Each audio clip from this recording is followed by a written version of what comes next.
Okay, so we're done making some dust. Now we're gonna make some noise. Got my needle scaler here. It's also a Harbor Freight tool. I don't know, they're like 30 or 40 bucks. If you're gonna buy one, I'd suggest buying two. I've had some of these, you know, last a day, and some of them last, you know, a couple years. So they're kind of a hit and miss tool, but definitely worth having. I wouldn't use this on sheet metal. This is more for like frame stuff. This bedside is made out of that. So, but what I'm gonna do is I'm gonna work on getting some of this rust and POR 15 and Bondo and seam sealer and everything that's built up in this crack out of there. So.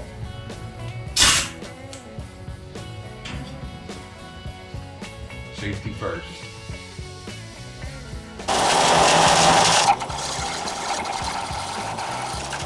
Now this works really good for getting the POR 15 out of the pits. You know, I use that burnishing tool to take off the surface.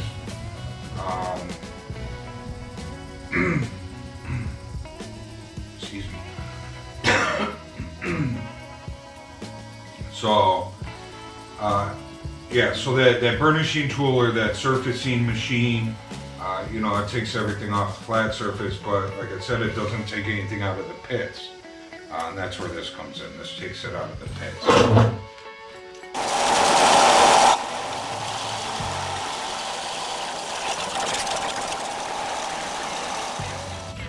I've also seen some videos which I have plans of doing it.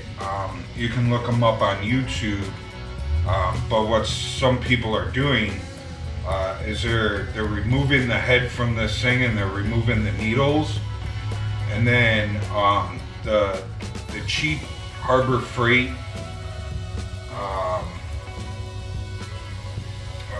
like air chisels, the ones with the spring that's on it, they're just a cheap air chisel. They're usually 20-25 bucks.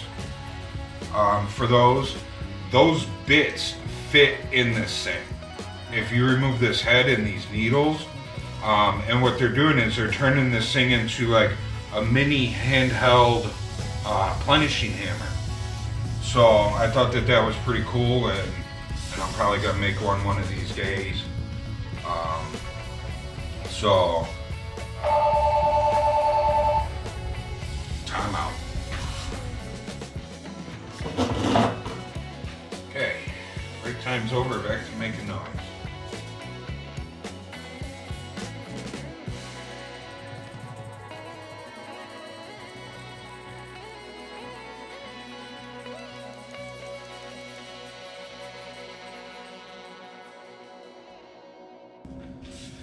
Now, on video, it may not look like it's doing much, but I can see you know, I'm trying to get that POR 15 out of all the rust pits, and you know, I'm just watching it fall out. This just pretty much beats it out of there, so.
Okay, got everything cleaned up. What a mess. So, got that all sandblasted. Now I'm ready to cut this out. I think I'm gonna cut it out right now, and then I'm probably gonna call it a night. So, yeah, this sandblasting stuff's a mess. Once I get all the metal work done, and I, strip as much paint off as I can, with sanders, grinders, that burnishing tool, whatever. I'm gonna roll it outside, and we're gonna sandblast the entire thing once it's outside. So, right now I'm just hitting the main areas that need to be hit for me to continue to keep working. And yeah, we'll make a big mess later. So, but that'll be outside. Won't need to sweep or vacuum or worry about having to wear a mask. I know I wasn't wearing a mask in the beginning. I was holding my hand over my face. And that wasn't to keep stuff out that I was breathing in. It was to hold the glasses up against my face so I'm not getting sand in my eyes. But yeah, once I realized that it was getting really dusty in here, I went and got my mask. So I got my mask and put the fan in the door.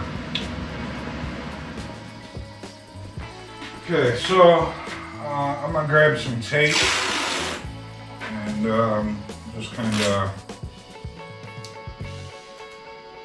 give a quick eyeball on it on. I'll check it with the tape measure, just make sure we're close. I know what I did on the other side, and it doesn't have to be the same, but I'd like it to be in the vicinity.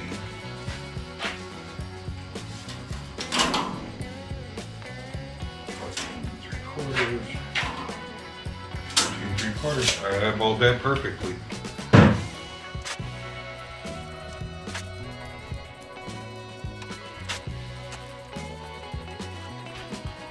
Okay, looks pretty rectangle-ish to me.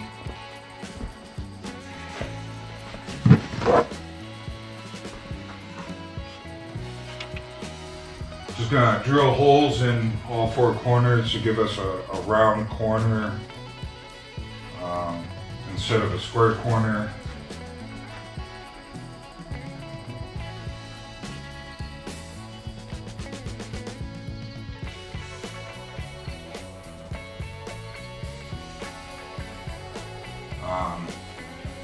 If you just cut it in a square, I mean, it's fine. I mean, do it however you want.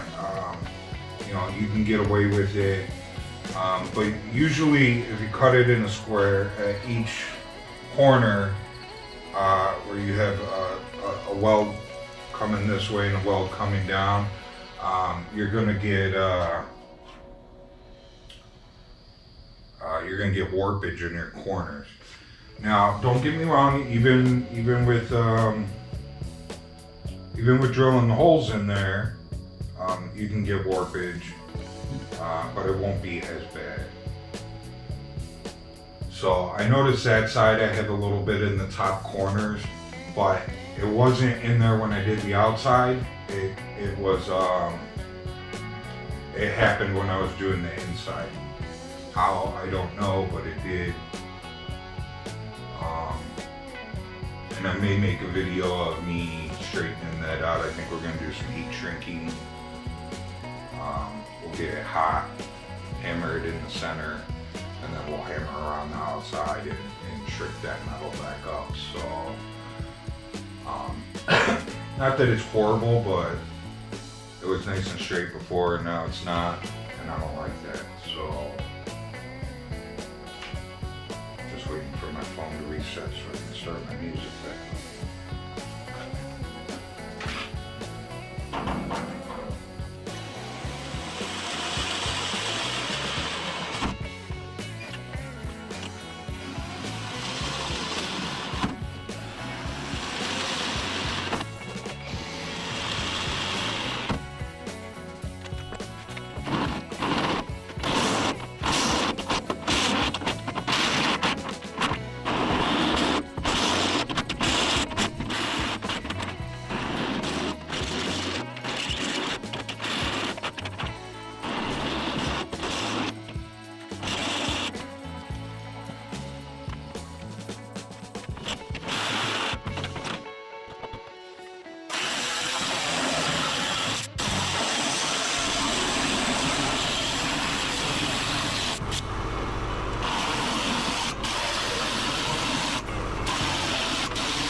was out here this morning, just kind of farting around with this. Came in here, cleaned up around the area that we cut last night on the inside here, because I hadn't stripped any paint in here or anything like that. So, and once I got it cleaned, I kind of stepped back and looked, and I wasn't looking for anything in particular. I was just looking, and I noticed that this whole bedside, from here to here, was bowed way in to the inside of the bed.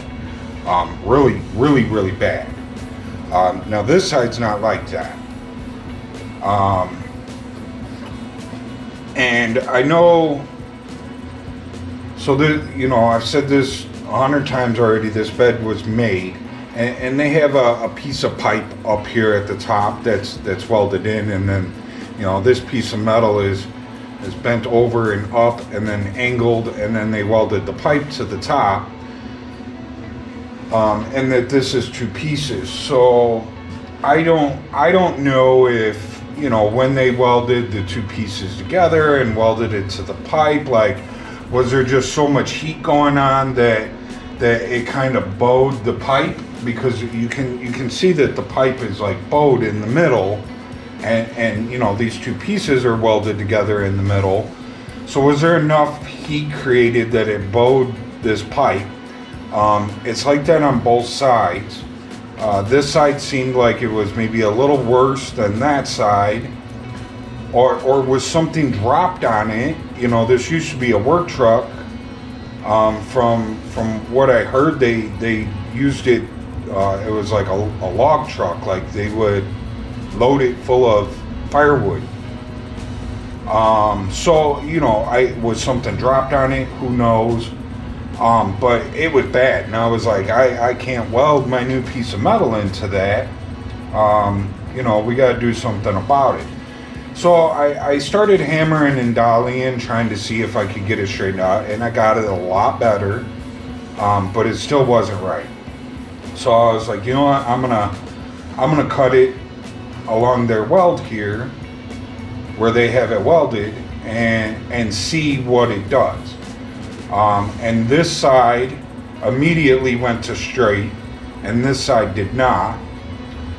And I noticed that when I pulled on the metal, when I was standing outside and I pulled on the metal here to try and pull it straight, this pipe rose up when I was doing that. So what I decided to do was video this, because I didn't have this issue over on the other side. So I got my jack out here with a 2x10 underneath, lifting up on this pipe, and then I put a piece of angle iron, which is new. It's nice and straight, and I got it clamped there so that this metal is straight. Now I can't get all the way down to the edge of the metal where I cut, because I have this here. But there's about 2 1/4 inches here that I can get to. So now what I'm gonna attempt to do, and hopefully this'll work, at least for the top, to get the top straight. I am gonna weld this down one shot, nice and hot, and then I'm gonna cool it with the cold rag. I have cold water rag here, and hopefully we can get it to straighten out and stay straight. I'm hoping getting it nice and hot and then cooling it, it'll shrink this metal and just kind of pull everything straight and keep it straight. Now that doesn't do anything for the sides. I mean, the bow is even in the sides, and I don't think that there's a whole lot that I can do about that unless I start doing some like heating and shrinking in this area, which heating and shrinking for me, like sometimes I can do it and it works perfect and it's great, and I'm super happy with it, and then sometimes I just make it worse. I just I just don't know enough about the heating and shrinking. It's it's kind of a lost art. and not a lot of people do it, or at least not a lot of people that I've known in the past to do it, to where I could have been taught how to do it. So it's just kind of hit or miss for me. So I don't know if I want to go that route, because if it makes it worse, then I'm in trouble. But for right now, I'm going to weld this up. I'm going to put a little tack at the bottom, hoping that nothing moves, and then I'll weld the rest, and we'll cool it, and then we'll pull this angle iron off, and we'll lower the jack, and we'll see if it's better or if it's worse. So here we go. I welded it to the angle iron. Great job.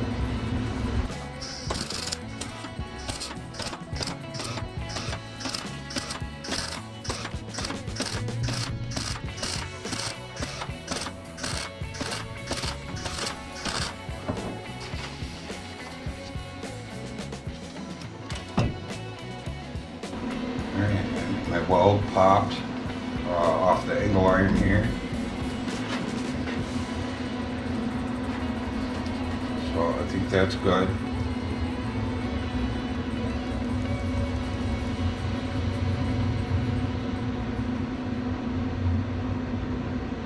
Alright, we'll just let this cool off naturally now for a few minutes, because I'm sure it's still warm, even though I cooled it with the cold wet rag. And then we'll come back and I'll pull this off, and we'll see if it straightened itself out there. Hopefully, fingers crossed.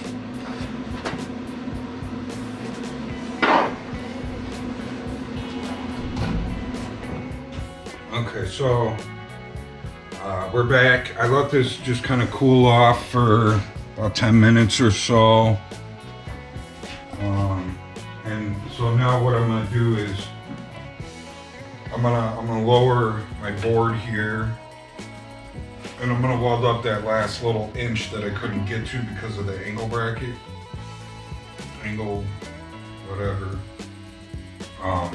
And hopefully when I weld it, I don't weld it to the angle.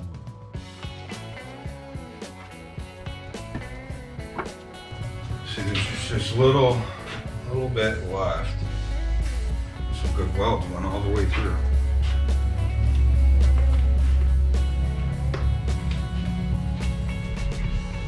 So, fingers crossed I don't weld it to the bar, because that would suck.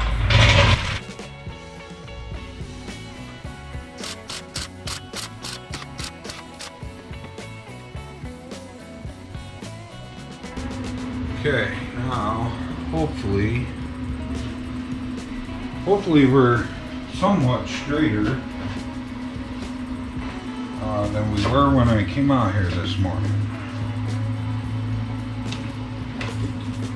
Fingers crossed.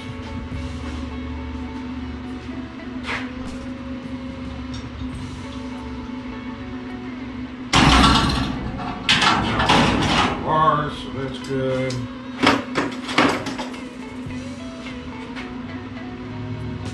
That bar is warm.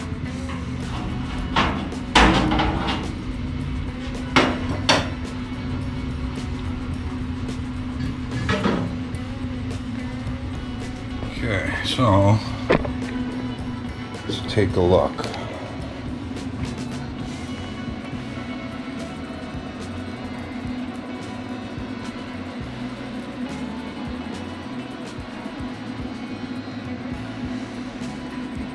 So compared to what it was this morning, that is a lot better. Now, don't get me wrong, I mean, I don't know if you guys can pick it up in the camera,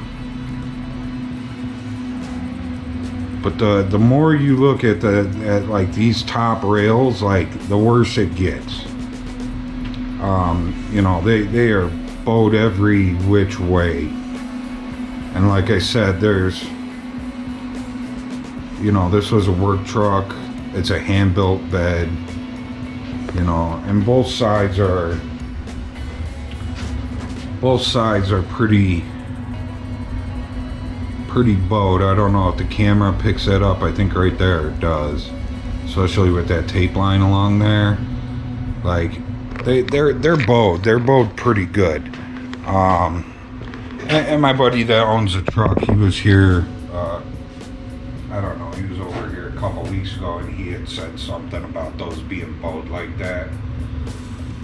And unfortunately, unless I cut the whole thing apart and try and re-straighten it, there's really not a whole lot that I can do about it. And I mean, if you're gonna go that far, I might as well just build them a new bed. But we're not about to do that, so it is what it is. I'll do my best to straighten out what I can. But when it comes to those top bed rails, there's just nothing I can do about it unless we cut them off and put new ones on. And I do not think that we're gonna go that route. You never know. We weren't gonna go with the route of putting a new bed floor in here, and look at us now. So, this whole project is kind of snowballed from, hey, just fix this and paint it for me, to a frame off restoration. So you never know what could happen, but I think for right now it is what it is. I'm going to do the best to make it look the best that I can, and I think we'll be okay in the end. But there just might be a couple of things that aren't quite perfect, but I think I'm happier with that bedside. Happier now that I'm willing to put this in, and then hopefully, as you weld this guy in, stuff heats and cools, it shrinks, it stretches and shrinks the metal all the way around. Maybe we'll get lucky and it'll help make it a little bit straighter. I know that side that I did over there was not nearly as bad as this side, bow-wise, like worked-wise. But that side came out better than it did before I started. So fingers crossed that this side comes out better than before I started. So far everything I've touched right now has come out better than what it started as. So let's keep that momentum going on this, and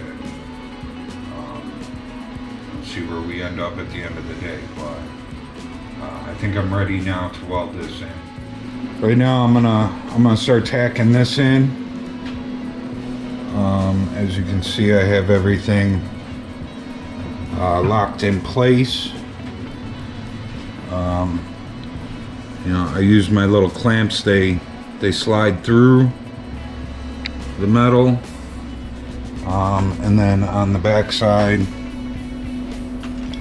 squeeze in here. They come through on the back side, and they have a little block that lock them in,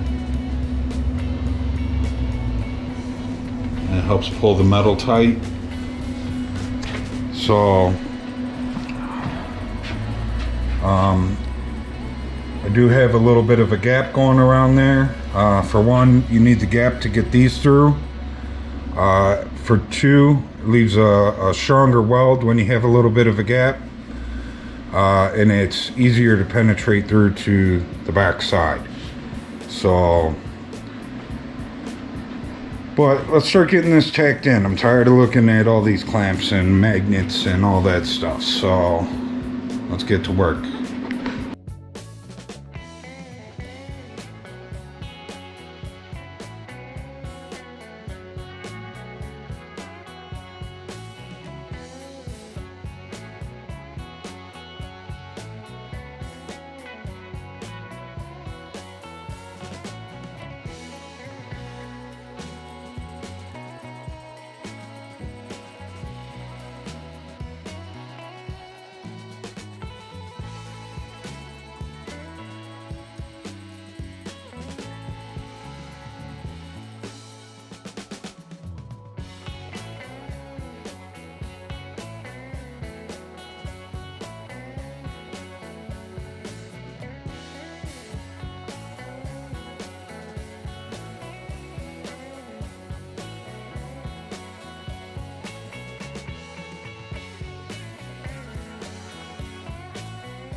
Okay, that was quite the pain in the butt to get those out. I've never had that issue before. I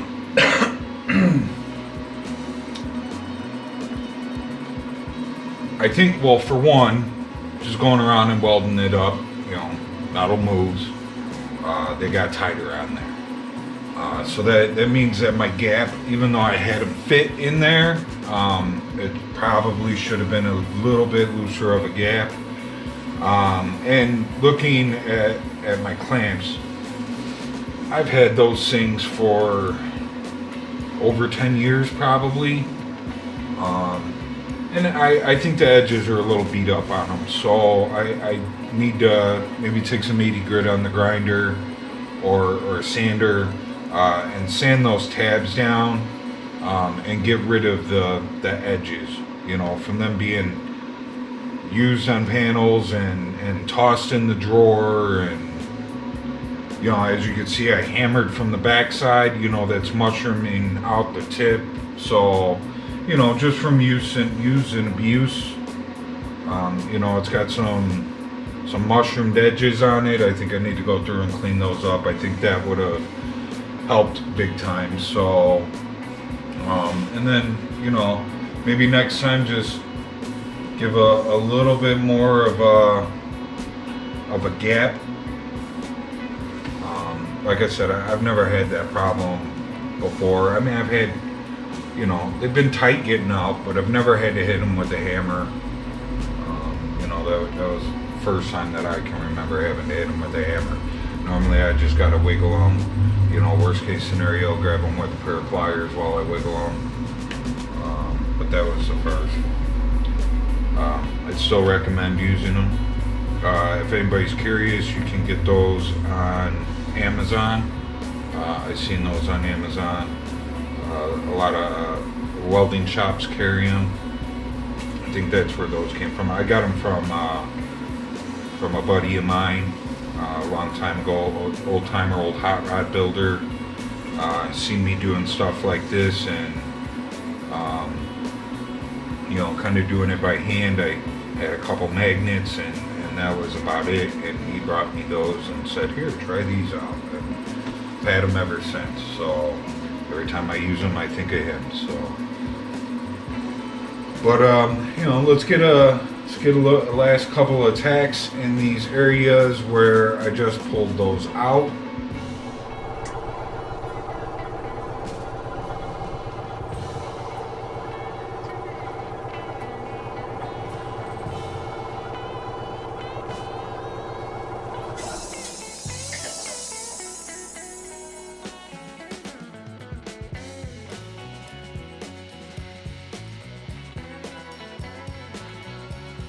Last night we left off with getting this panel tacked in place. Today we're gonna get to welding and getting it finished up. Once I get the outside done, I'm gonna do the inside. So let's get to it.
Got this side all welded up. Looks good. I do see a couple of areas where the welds are, where we may have a little bit of a dip in it, but feeling the panel and feeling like around the whole outside, we're golden. No waves, no warps, no nothing, so came out good. Still got to weld the inside, so hopefully we don't get any whelps or warps or dents,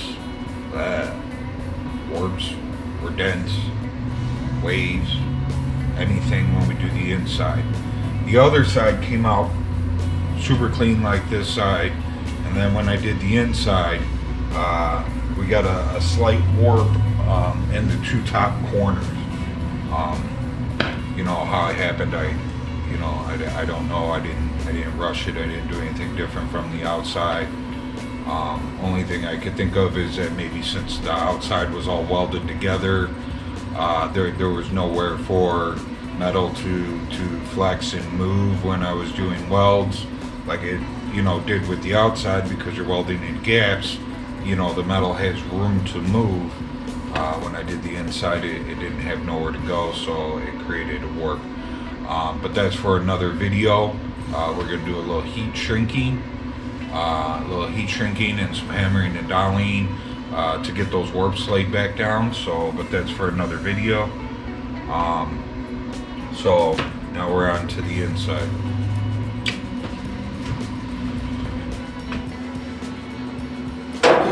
Okay guys, we're back out here. I'm going to start welding up this inside in here. So yeah, almost got this side done over here. So let's get to work on it. Quit wasting time. Get to work.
Okay, so as you can see, I got about 3/4 of that welded up, so we're good there.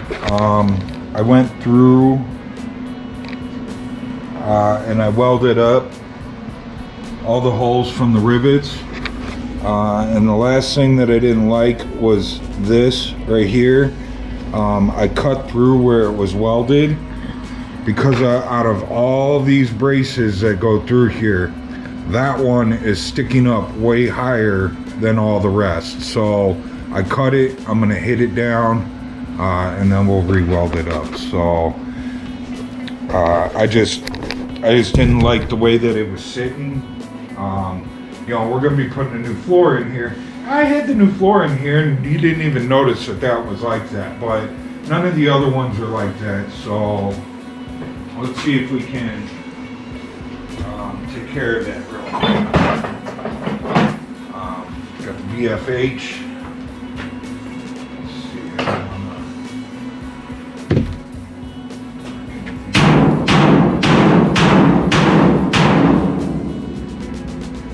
That's better, much better. But let's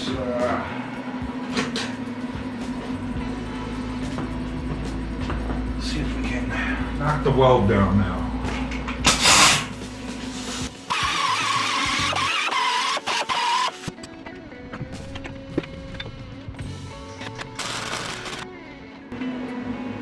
Much better. Much better. Much happier with that. Nice little strong weld there. So don't worry, I didn't burn that little hole in there. That little hole was there.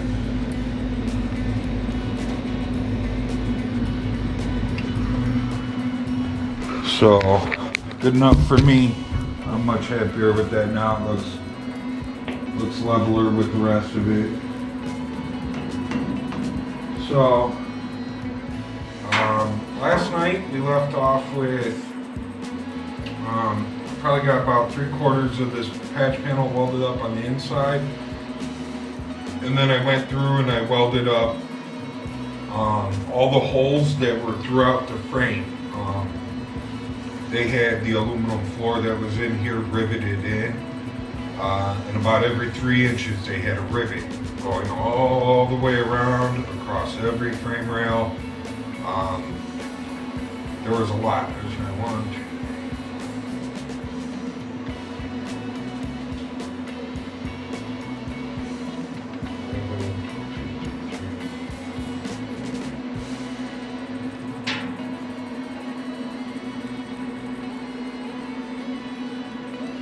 Probably about 60 holes that I welded up, roughly, give or take a few. And then this one crossbar that went across was not level with the rest of the framing, so I cut that. We straightened that out. I re-welded that back in. So yeah, let's see if we can get this other quarter of this welded up tonight, and hopefully be done with the welding on this. I still got to grind it down, and you never know when you might see a spot or something that might need another tack. There shouldn't be any pinholes through to the other side, being welded on both sides. If I miss a pinhole, that'll be amazing. But it should be good once we start getting it ground down. But anyways, let's get to welding.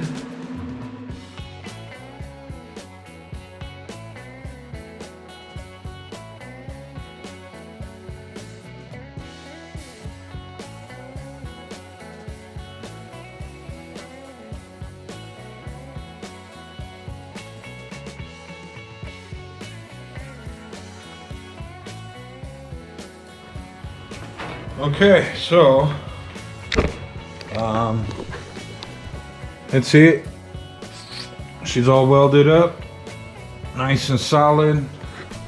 Now I did do this side a little bit different than I did the other side. Like I said, the other side came out super nice when I did the outside. When I came to do the inside, the top 2 corners, just small. Maybe golf ball size. We got a little pucker in the metal. Like I heated it up too much. I don't know what happened, how it happened. I didn't do anything different from one side to the other. Only thing I could think of is that since the one side was welded up, the metal had nowhere to really go. So it created a wart. This side, I did a little bit different. I made a mistake doing the other side, which was I welded up the whole outside, ground it down nice and smooth, made it look pretty. Then I went and I welded up the inside, not thinking that my welds penetrate all the way through to the other side. So I ended up having to regrind the outside again. Not a big deal, but it was kind of like a moment. So this time, before I even ground down the outside, I came in and I welded the inside, so that way I'm not grinding the outside twice. So I was hoping that maybe with the extra weld that's out there, since it hadn't been grounded down, will help everything kind of stay put, give it a little more strength. When I welded the inside, And then when I welded the inside, instead of just going through and doing 500 spot welds or 1,000 spot welds, probably more like 1,000. What I did was I pushed little 1/4-inch lines. So instead of just being tacks all over the place, it was actually little 1/4-inch welds, 1/4-inch welds, 1/4-inch welds, 1/4-inch welds. So I got it done in half the time, instead of going through and just doing a bazillion little spot welds. And I watched, I could see my heat marks from welding on the outside. So I watched every time I pushed that 1/4-inch line to see if my blue line, the blue heat line that goes around the weld, if it was growing any bigger than what was already there from doing the outside, and none of it did. So my little 1/4-inch welds, cooling it down, was no hotter than just me doing a spot weld. So, and so far so good. I felt the panel. I don't feel any warpage, no waviness, no nothing. That thing is straight. So whatever I did different over here, which was not grinding the outside, and then pushing 1/4-inch welds on the inside, making sure to keep my heat down, nothing worked. So it worked.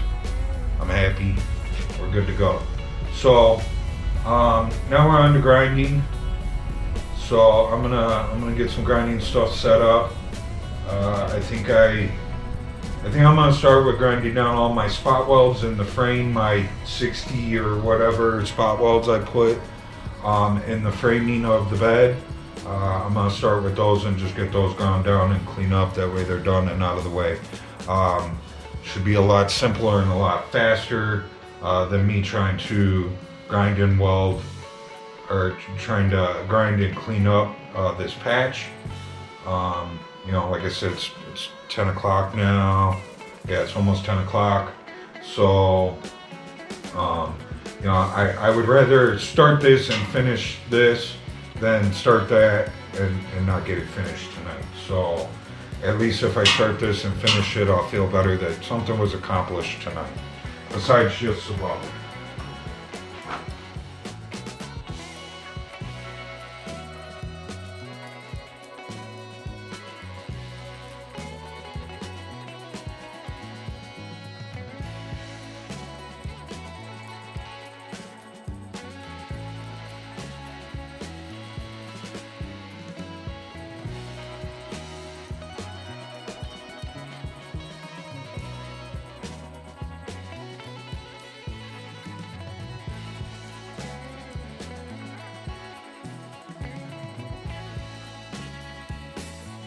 But we got all this grinded down, all the framing of this floor area. So it's all welded up, all grinded down, nice and pretty. Now tomorrow we'll start grinding on the bed side. But yeah, now I didn't necessarily have to weld up all these holes that went everywhere. Because it gets covered by the floor. But a reason that I welded them up is so that, you know, if you're driving out in the rain or whatever, water's not coming up through these holes and getting in between this metal and the floor. So now it's welded up, and it's good to go. So originally I was planning that I was going to come in and I was going to seam seal from the bottom, you know, the new floor to these bars, so that you know, water can't get in there at all. But I've kind of changed my tune on that, because we're gonna undercoat this whole frame and make it look nice, and then I'm gonna paint the bottom side of the new floor to match the truck, the blue. And then we're gonna basically glue it down, and I'm gonna spot weld along both sides, along the front, along the back. We'll spot weld And then that way when you look up underneath the truck, everything's all nice and undercoated with blue showing through. It'll look super nice. So, yeah, so that's the route that we're gonna go. Now with these holes, you know, all welded up, you know, when you look up underneath the thing, you're not gonna see all this nice undercoated thing and then blue holes through everything. So it'll be nice and clean and cool looking. So now this all is ready for this frame stuff is ready for the next step, which is going to be some needle scaling, some sandblasting, possibly some PR15. You know, we'll see. If I just needle scale everything and clean it up the best that I can, I'll PR15 everything and then we'll undercoat it. If I do decide to go the sandblast route where I sandblast everything, then it'll get primed and undercoated. So, but we'll see. That's a little ways down the road. For now, I'm just gonna keep grinding at the moment. So, but I think that's it for tonight. I am out. My hand is frozen. I will see you guys in the next video. Remember, like, subscribe, share, leave a comment. Thank you.